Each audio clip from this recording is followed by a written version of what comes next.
Hello hi നമസ്കാരം. ആദൂസ് ബ്ലോഗിലേക്ക് എല്ലാവർക്കും സ്വാഗതം. ഞങ്ങളെ കുറേ ദിവസമായിട്ട് ഒരു ലോങ് വീഡിയോ ഒക്കെ ആയി വന്നിട്ടൊക്കെ, അപ്പോൾ ഞാനും ഈ കള്ളച്ചെടുക്കനും കൂടി വിചാരിച്ചു ഒരു ലോങ് വീഡിയോ ഒക്കെ ആയിട്ട് വന്നിട്ട് എല്ലാവർക്കും സുഖമാണോ എന്നൊക്കെ ചോദിച്ചു പോകാമെന്ന് വിചാരിച്ചു. അപ്പോൾ സമയം 9 മണിയായിട്ടോ, 9 മണിയായി അന്നേരം. അതുകൊണ്ടാണ് ഞങ്ങളൊന്ന് വരാമെന്ന് വിചാരിച്ചത്. എല്ലാവരും സുഖമായിട്ടൊക്കെ ഇരിക്കുവാണോ? ഞാൻ ഈ വീഡിയോ എടുക്കുന്നത് 7 8 പ്രാവശ്യം എടുത്തു. എന്നാന്ന് വെച്ചിട്ടുണ്ടെങ്കിൽ ആദ്യത്തെ 3-4 പ്രാവശ്യം കോൾ വന്ന് കട്ടായിപ്പോയി. പിന്നെ പിന്നെ കുറേ പ്രാവശ്യം റേഞ്ച് പ്രശ്നമൊക്കെ കാണിക്കുന്നുണ്ടായിരുന്നു. പിന്നെ ഞാൻ വീഡിയോ ആദ്യമേ എടുത്തപ്പം ടോട്ടോ എന്നുള്ള വർത്താനം കുറേ കൂടുതലായിരുന്നു കേട്ടോ. അതുകൊണ്ട് പിന്നെയും വന്നത് അതിടയ്ക്ക് കയറി വന്നുകൊണ്ട് ഞാൻ വിചാരിച്ചു ഇപ്പം മോള് പറഞ്ഞു ഒന്നും കൂടി കട്ടാക്കിയിട്ട് ഒന്നും കൂടി എടുക്കാമേന്ന് പറഞ്ഞു. അതുകൊണ്ടാണ്. ആദൂട്ടിക്ക് ഒരു 1-2 ആഴ്ചയായിട്ട് തീരെ വയ്യ കേട്ടോ. അതിന് പനിയായിട്ട് ഞങ്ങൾ ആദ്യം ഹോസ്പിറ്റലിൽ കാണിച്ചു. അപ്പോൾ കണ്ണിൻ്റെ ഇവിടെയൊക്കെ ഞാൻ അന്നൊക്കെ പറഞ്ഞില്ലായിരുന്നു നീരുണ്ടെന്ന്. കണ്ണിൻ്റെ അവിടെയൊക്കെ അതുപോലെ നീരായിരുന്നു. നീരൊക്കെ മാറിക്കഴിഞ്ഞപ്പം അതിന് പനി ഉണ്ടായിരുന്നു കേട്ടോ. അപ്പം 3-4 ദിവസം മുമ്പേ അത് ഭയങ്കര ബഹളമായിരുന്നു, കരച്ചിലും. രാത്രിയിൽ ഉറക്കമൊന്നും ഇല്ലായിരുന്നേ എനിക്ക്. കാരണം ഇവന് ഒരു സ്വപ്നത്തിൽ പോലും ഞാൻ വിചാരിച്ചില്ല ഇവന് ചെവിയിൽ കംപ്ലൈൻറ്റും വേദനയൊക്കെ ഉണ്ടാവും. ഞാൻ സ്വപ്നത്തിൽ പോലും വിചാരിച്ചില്ല. ഈ 6 വയസ്സിൻ്റെ ഇടയ്ക്ക് അതും രാത്രി ബഹളമൊക്കെ ഉണ്ടാക്കാറുണ്ട് അസുഖമൊക്കെ വരുമ്പം. പക്ഷേ എന്തായാലും ഞാൻ അങ്ങനെ വിചാരിച്ചില്ല.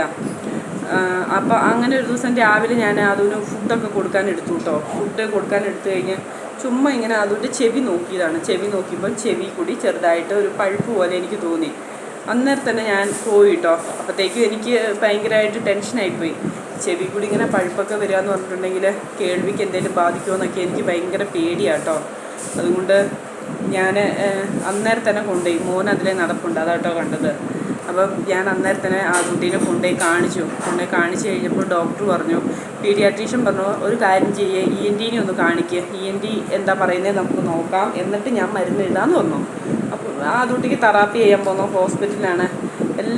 എല്ലാ ഡോക്ടർമാരും അവിടെ ഉണ്ട് കേട്ടോ. പിന്നെയെന്ന് പറഞ്ഞാൽ ഞങ്ങളവിടെ ചെല്ലുമ്പോൾ എല്ലാവർക്കും ഞങ്ങളോട് പ്രത്യേക ഒരു കാര്യമാണ്. ഞങ്ങളെ ഒരു കൊല്ലമല്ല കേട്ടോ, 2-3 കൊല്ലമായിട്ട് ഞങ്ങൾ ഈ മോനെയും കൊണ്ട് തെറാപ്പിക്ക് നടക്കുന്നതുകൊണ്ട് എല്ലാ ഡോക്ടർമാർക്കും ഞങ്ങളെ അറിയാം കേട്ടോ. അന്നേരം കൊണ്ട് കാണിച്ചപ്പോൾ ഡോക്ടർ പറഞ്ഞു ചെവി ചെറുതായിട്ട് പൊട്ടിയിട്ടുണ്ട്, അതാണ് പഴുപ്പ് വരുന്നത്. ഞാൻ ചോദിച്ചു എന്താ സാറേ എന്തെങ്കിലും കാരണമുണ്ടോ അങ്ങനെ പഴുപ്പ് വരാൻ പറഞ്ഞു. അത് കൊച്ചിന് കഫക്കെട്ട് കൂടിയിട്ട് ഇൻഫെക്ഷനായിപ്പോയി എന്ന് പറഞ്ഞു. ഇൻഫെക്ഷനായിട്ടാണ് അങ്ങനെ വന്നതെന്ന് പറഞ്ഞു. അന്നേരം തന്നെ എൻ്റെ മനസ്സിൽ ഭയങ്കര വിഷമം. ഞാൻ ഇതുപോലെ പൊന്നുപോലെ നോക്കിക്കൊണ്ട് നടന്നിട്ടും അവൻ്റെ ആ ഒരു വിഷമം എനിക്ക് മനസ്സിലാക്കാൻ പറ്റിയില്ല. അത് എനിക്കൊരു വിഷമമായിട്ട് കിടപ്പുണ്ട് കേട്ടോ. ഒരിക്കലും ഞാൻ സ്വപ്നത്തിൽ പോലും വിചാരിച്ചിട്ടില്ല ചെവിക്ക് അങ്ങനെ ഒരു പാട് പൊട്ടി ഇൻഫെക്ഷൻ ആവും. അങ്ങനെ ഇതുവരെ അതൊന്നും വന്നിട്ടുമില്ല. അങ്ങനത്തെ ഈ 3 മക്കൾക്കും അങ്ങനത്തെ ഒരു ബുദ്ധിമുട്ട് വന്നില്ല കേട്ടോ. പിന്നെ രാത്രിയിൽ കരയുമ്പം മോൾ എന്ത് ചെയ്യും, മോളെടുത്ത് വെച്ച് ആ ദൂരം നോക്കും. പിന്നെ പനിയാകുമ്പോൾ മോള് തന്നെ തുടച്ചു കൊടുക്കും. ഉളച്ച് കുഞ്ഞ് തന്നെ അവനെ നോക്കും. പിന്നെ പകലെന്ന് പറഞ്ഞിട്ടുണ്ടെങ്കിൽ എന്തെങ്കിലും പണിയുള്ള സമയത്ത് മോനുണ്ട് നടുക്കത്തവൻ്റെ, ഇപ്പം നടക്കുന്ന കാണുന്നില്ലേ, അവൻ മോനെ നന്നായിട്ട് നോക്കും. ഞങ്ങൾ 3 പേരും കൂടി മാറി അതുപോലെ കരയിപ്പിക്കാതെ കുഞ്ഞാവനെ കൊണ്ടുപോയി നടന്നപ്പോഴാണ് അവനിങ്ങനെ പറ്റിയത്. എല്ലാവർക്കും വിഷമവും ഭയങ്കര ടെൻഷനൊക്കെ ആയിരുന്നു. ഇപ്പം മോന് ചെവിയിൽ ഒരു മെഡിസിൻ ഉണ്ട്, അതൊഴിച്ചിട്ട് ചെറുതായിട്ട് പഴുപ്പ് കുറവുണ്ട് കേട്ടോ. പിന്നെ തെറാപ്പിക്ക് പോകാനൊന്നും ആയിട്ടില്ല. ഡോക്ടർ പറഞ്ഞു എന്തായാലും കാറ്റടിക്കരുത്, ചെവിയിൽ വെള്ളം പോകരുത്, ദൂരയാത്ര അങ്ങനെ കുഞ്ഞിനെയും കൊണ്ട് ഒഴിവാക്കരുതെന്നൊക്കെ പറഞ്ഞു. ഞങ്ങൾ ഈ സ്കൂൾ അടച്ചിട്ട് ഇത്രയും ദിവസമായിട്ടൊന്ന് വയനാട്ടിൽ പോകണമെന്ന് വിചാരിച്ചിരുന്നു. അതുപോലും ഞങ്ങൾ പോകുന്നില്ല കേട്ടോ. കാരണം ഞങ്ങളുടെ ജീവിതത്തിലെ ഏറ്റവും വലിയ ലക്ഷ്യം എന്ന് പറഞ്ഞാൽ, ഞങ്ങളുടേതെന്നല്ല ഞങ്ങളുടെ ഫാമിലീൻ്റെ തന്നെ ഏറ്റവും വലിയ ലക്ഷ്യം എന്ന് പറഞ്ഞാൽ ആദൂട്ടിനെ ഒന്ന് നടക്കുക, ആദൂന് അവൻ്റേതായ കാര്യങ്ങൾക്ക് അവനെ പ്രാപ്തനാക്കാൻ വേണ്ടിയിട്ടാണ് ഞങ്ങൾ ഈ നാടൊക്കെ വിട്ടിട്ട് ഞങ്ങളിവിടെ നിന്ന് തെറാപ്പി ചെയ്യുന്നത്. അപ്പം അവനങ്ങനെ വന്നു നിന്നപ്പം ചെവിക്ക് കേൾവിയുടെ പ്രശ്നം വരുമെന്നൊക്കെ എനിക്ക് നല്ല പേടിയുണ്ടായിരുന്നു കേട്ടോ. ഞാൻ ഡോക്ടറോട് ചോദിച്ചു ഇങ്ങനെ മോന് ഇത് ശരിയായി കഴിയുമ്പോൾ കേൾവി പ്രശ്നം വരുമോ എന്ന് ചോദിച്ചാൽ പറഞ്ഞു ഇല്ല, കേൾവിയുടെ പ്രശ്നമൊന്നും വരത്തില്ല, നിങ്ങൾ ആ കാര്യത്തിൽ ടെൻഷൻ അടിക്കണ്ട, കുഞ്ഞിനെ നന്നായിട്ട് ചെവിയിൽ വെള്ളം പോകാതെ ശ്രദ്ധിച്ചാൽ മതി എന്ന് പറഞ്ഞു.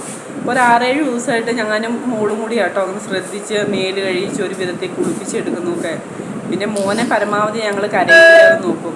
എന്നും വിചാരിക്കും കേട്ടോ ലോങ് വീഡിയോ ആയിട്ട് വരണം, എന്തെങ്കിലുമൊക്കെ എടുക്കണം എന്നൊക്കെ. പക്ഷേ മോനെ അവൻ്റെ കാര്യങ്ങൾ നോക്കി വരുമ്പോൾ ഒരു ലോങ് വീഡിയോ എടുക്കാൻ ഒന്നിനും സമയമില്ല കേട്ടോ. പിന്നെ ഷോർട്സ് എന്തെങ്കിലുമൊക്കെ കാണുന്നതൊക്കെ ഇട്ട് പെറുക്കി പോകുന്നു എന്നല്ലാതെ വലിയൊരു സന്തോഷത്തിലോ ഒരു സുഖത്തിലോ അല്ല ഞങ്ങൾ ഒരാഴ്ചയായിട്ട്. നല്ല വിഷമത്തിലാണ് പൊയ്ക്കൊണ്ടിരിക്കുന്നത് ആദൂട്ടിക്ക് വയ്യാത്തതുകൊണ്ട്. പിന്നെ ഇന്ന് തൊട്ട് ദൈവം തമ്പുരാൻ സഹായിച്ച് ആദൂട്ടിക്ക് വേദനയെല്ലാം കുറഞ്ഞിട്ടുണ്ട്. ആദൂട്ടി ചിരിക്കാനും കളിക്കാനൊക്കെ തുടങ്ങി. ഞാൻ വിചാരിച്ചു എന്തായാലും ഒരു വീഡിയോ ആയിട്ട് വരാം, എല്ലാവരെയും ഞങ്ങളെ വിശേഷങ്ങളൊക്കെ അറിയിക്കാമെന്ന് വിചാരിച്ചു കേട്ടോ. അപ്പം ഇത്രയൊക്കെ ഉള്ളൂ. ഒരു 5-6 മിനിറ്റായി. ആദ്യമായിട്ടാണ് ഞാൻ ഈ 5 മിനിറ്റൊക്കെ നിങ്ങളായിട്ട് സംസാരിക്കുന്നത്. അപ്പോൾ നാളെ തൊട്ട് വേറെ ഒരു വീഡിയോ എടുക്കാൻ ഇങ്ങനെ പറ്റിയില്ലെങ്കിലും ഞാനും അതും ഞങ്ങളുടെ വിശേഷമായിട്ട് എന്തായാലും ഒരു ലോങ് വീഡിയോ ആയിട്ട് ഇതുപോലെയൊക്കെ വരും കേട്ടോ. അപ്പം ഞങ്ങളുടെ ചാനലും ഞങ്ങളുടെ വീഡിയോയും ഒക്കെ ഇഷ്ടപ്പെടുവാണെങ്കിൽ എല്ലാവരും ഞങ്ങളെ ഒന്ന് സപ്പോർട്ട് ചെയ്യും കേട്ടോ. സബ്സ്ക്രൈബും വീഡിയോ കാണുമ്പോൾ ഒന്ന് സബ്സ്ക്രൈബും ചെയ്യേ, ബെല്ലൈക്കനും ഒന്ന് അടിച്ചു പൊട്ടിക്കും കേട്ടോ. അപ്പോൾ വീണ്ടും നാളെ നല്ലൊരു വീഡിയോ ആയിട്ട് ഞങ്ങൾ വരാം. Tata, bye bye.